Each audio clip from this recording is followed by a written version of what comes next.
Aqueous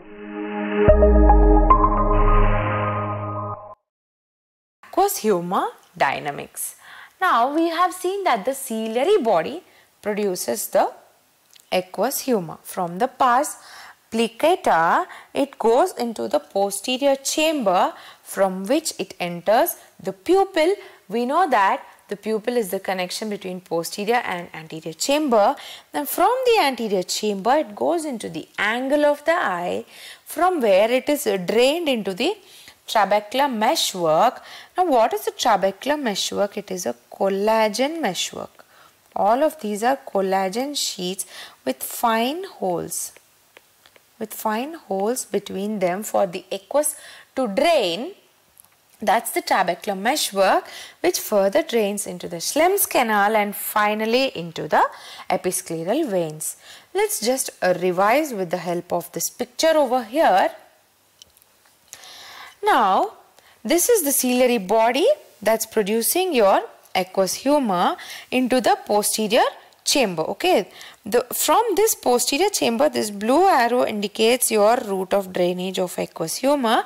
Through the pupil, it's going into the anterior chamber and then into this trabecular meshwork over here, from which it drains into the Schlemm's canal and finally into the episcleral veins. Okay, this is our aqueous humor circuit.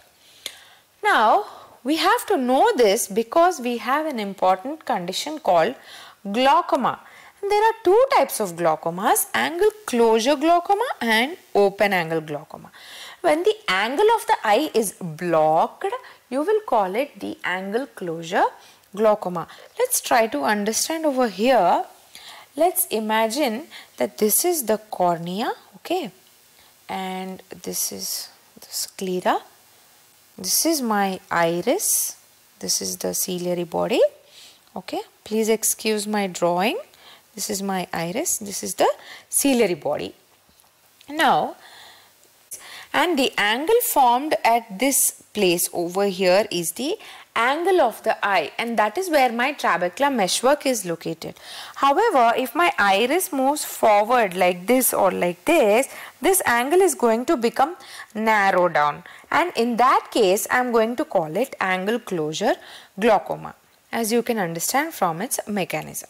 However, what happens in open angle glaucoma is that our trabecular meshwork that we have seen already, all of these are blocked by different deposits. They can be debris or anything that blocks our trabecular meshwork or the Schlemm's canal causes an open angle glaucoma.